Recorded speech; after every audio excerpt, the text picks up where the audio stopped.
नमस्कार।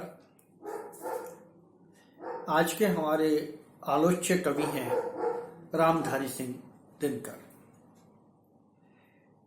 मैथिली शरण गुप्त के बाद, राष्ट्र कवि मैथिली शरण गुप्त के बाद दूसरे जो राष्ट्र कवि के रूप में जाने जाते हैं वो है रामधारी सिंह दिनकर।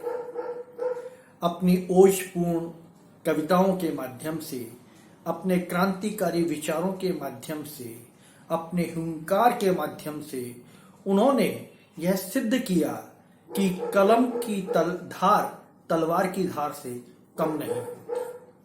जी हाँ, हिंदी साहित्य में छायावादोत्तर काल के कवि रामधारी सिंह दिनकर। दौर था आजादी के संग्राम का। लंबी लड़ाई लड़ी जा चुकी थी, परिणाम की ओर बढ़ रहे थे। उसी दौर में 23 सितंबर 1908 में समरिया बिहार नामक स्थान पर श्री रवि सिंह और मान देवी के घर में एक पुत्र ने जन्म लिया।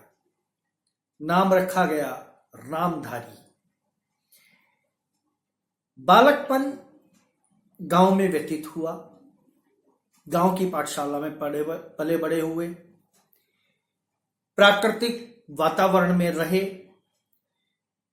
शरीर डील डोल अच्छा खासा मजबूत बनाया।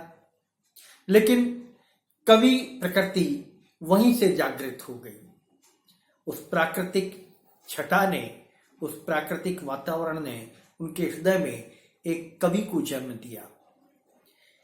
बालपन में खेलते कूदते स्कूल की पढ़ाई पूरी करने के बाद रामधारी सिंह जी आगे की पढ़ाई के लिए पटना विश्वविद्यालय आ गए।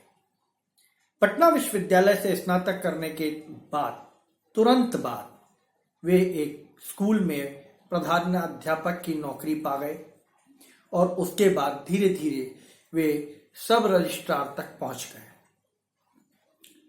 जीवन का विकास धीरे धीरे हो रहा था, लेकिन यहीं उनके मन में जो चिंगारी पनप रही थी, जो चिंगारी धधक कर शोला बन रही थी, वो अब शब्दों के माध्यम से कागज पर उतरने लगी थी। यह वही दौर था जब वे सब रजिस्ट्रार के पद पर थे और उसी समय रेणुका और हुंकार नाम की इनकी दो रचनाएं आई, जिनके भाव, जिनके शब्द, जिनकी प्रेरणा और जिनका अर्थ अंग्रेजों के विरुद्ध था।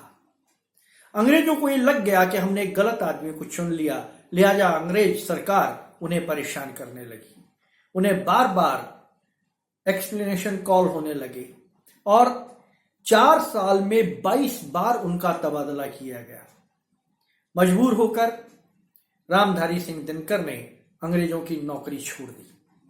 अब वे स्वतंत्र लेखन करने लगे और स्वतंत्र लेखन करते करते देश आजाद हुआ। 1947 में जब हिंदुस्तान आजाद हुआ, उस समय रामधारी सिंह दिनकर को बिहार विश्वविद्यालय का प्रोफेसर और अध्यक्ष नियुक्त किया गया। उसके तुरंत बाद जब भारत की प्रथम संसद का गठन हुआ तो 1952 में रामधारी सिंह दिनकर राज्यसभा के सदस्य चुने गए और एक लंबे समय तक वे राज्यसभा के सदस्य रहे। आजादी के दौर में और आजादी के बाद के दौर में परिस्थितियां कुछ थोड़ी बहुत बदली थी, लेकिन चूंकि वो हमारा जो समय था आजादी के बाद का, वो हमारा विकास की ओर बढ़ने का समय था और साधन हमारे पास कुछ भी नहीं था। ऐसी परिस्थिति में एक जागरूकता, एक आम जनता में, एक सामान्य युवा में, देश के युवा में जो जागरूकता फैलाने का काम किया वो रामधारी सिंह दिनकर की कविताओं ने किया। रामधारी सिंह दिनकर की ओजपूर्ण कविता, वीर रस से भरी हुई कविता, आधुनिक युग का वीर कवि, वीर रस का कवि भी रामधारी सिंह दिनकर को कहा जाता है। उन्होंने समाज में फैली हुई जो नीरसता थी, समाज में फैली हुई जो जड़ता थी उसको अपने शब्दों, अपनी कविताओं के माध्यम से उखाड़ने का प्रयास किया। भागलपुर विश्वविद्यालय के कुलपति भी वे रहे और ज्ञानपीठ पुरस्कार सहित पद्म भूषण, साहित्य अकादमी आदि पुरस्कार से उनको नवाजा गया। 24 अप्रैल 1974 को मद्रास में रामधारी सिंह दिनकर का देहावसान हो गया। एक लंबा जीवन, लेकिन संघर्षपूर्ण जीवन, लेकिन आदर्शात्मक जीवन, लेकिन दिशा सूचक जीवन, जो दिशा दिखाने वाला जीवन रहा रामधारी सिंह दिनकर का युवा पीढ़ी को, वो बहुत सार्थक जीवन रहा और उस सार्थक जीवन के धनी रहे रामधारी सिंह दिनकर। उनका साहित्य संसार, उनका साहित्य सागर बहुत विस्तृत है, लेकिन मूल रूप से उन्हें एक कवि के रूप में ही जाना जाता है। उर्वशी उनका अखंड काव्य रहा, जो उर्वशी की कहानी और विश्वामित्र और पुरुरवा की कहानी को लेकर आगे बढ़ा।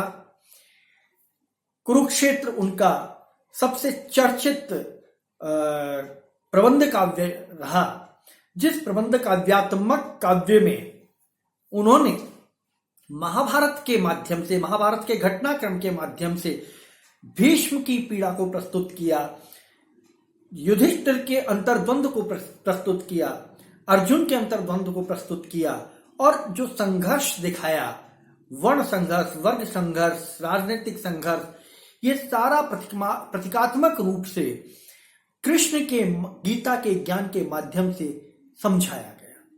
उन्होंने कुरुक्षेत्र में स्पष्ट किया कि मनुष्य जो है उसका धर्म है कर्म करते रहना। गीता में कृष्ण ने भी कहा है, कर्मण्येवाधिकारस्ते मा फलेषु कदाचन, कर्म करते रहो, फल की इच्छा मत करो। और रामधारी सिंह दिनकर ने अपने कुरुक्षेत्र में इसी को महत्व देते हुए ये बात समझाने का प्रयास किया है। उन्होंने मानव समाज के लिए बहुत सारे प्रश्न चिन्ह भी कुरुक्षेत्र में खड़े किए हैं। उन्होंने तत्कालीन समाज को भी वो उन प्रश्न चिन्हों के दायरे में खड़ा किया और आज भी वे प्रश्न चिन्ह ज्यों के त्यों खड़े हुए हैं, जिनका जवाब हमें ढूंढना है, आने वाली पीढ़ी को ढूंढना है, वर्तमान पीढ़ी को ढूंढना है और उनको ढूंढकर उनके आधार पर जीवन को आगे बढ़ाना है। रामधारी सिंह दिनकर का जो साहित्य संसार रहा, उनकी प्रमुख रचनाएं जो हैं, जिनमें रेणुका है, हुंकार है, कुरुक्षेत्र है, रश्मिरथी है, परशुराम की प्रतीक्षा है, ये कविता काव्य संग्रह जो रहे, प्रबंधात्मक काव्य संग्रह जो रहे, ये सारे के सारे दिशा निर्देश करने वाले ग्रंथ रहे। इसके अतिरिक्त रसवंती, द्वंद्व गीत, धूप छांव, सामधेनी, बापू, इतिहास के आंसू, धूप और धुआं, नीम के पत्ते, दिल्ली, नील कुसुम, सीपी और शंख, हारे को हरनाम, प्रणभंग, सूरज का ब्याह, कविश्री, कोयला और कवित्व, ये इनके अन्य ग्रंथ। इसके इतर भी बहुत सारे ग्रंथ इनके रहे और बाल साहित्य में भी इन्होंने, बच्चों के लिए भी इन्होंने साहित्य लिखा, आलोचनात्मक साहित्य भी लिखा, इन्होंने अनुवाद भी किए, इन्होंने गद्य में भी उसी दृढ़ता से और उसी ओजपूर्ण भाषा में अपने कलम चलाई। रामधारी सिंह दिनकर मुक्तक छंद में कविता करते थे। खड़ी बोली, शुद्ध खड़ी बोली और प्रवाहित होती हुई खड़ी बोली में उन्होंने अपना काव्य सृजन किया। भाषा सरल और सहज थी, लेकिन उनकी भाषा में संस्कृत, अंग्रेजी, उर्दू, फारसी के शब्द जो सहज बोलचाल में प्रचलित होते थे वो आए।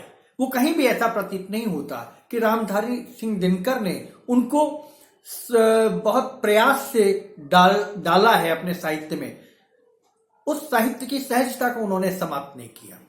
उनकी वाणी में ओज था, उनकी कलम में तेज था और उन्होंने ये सिद्ध किया अपनी कलम की और अपने साहित्य के माध्यम से कि तलवार की धार से किसी भी माने में कलम की धार कम नहीं होती। और उस कलम की धार से उन्होंने अंग्रेजों को भी ये बताया कि हिंदुस्तान के कलम के सिपाही की कलम में भी उतनी ही धार है जितना सरहद पर खड़ा हुआ, युद्ध क्षेत्र में खड़ा हुआ तलवार लेकर जो हमारा सिपाही खड़ा है उस तलवार में धार है।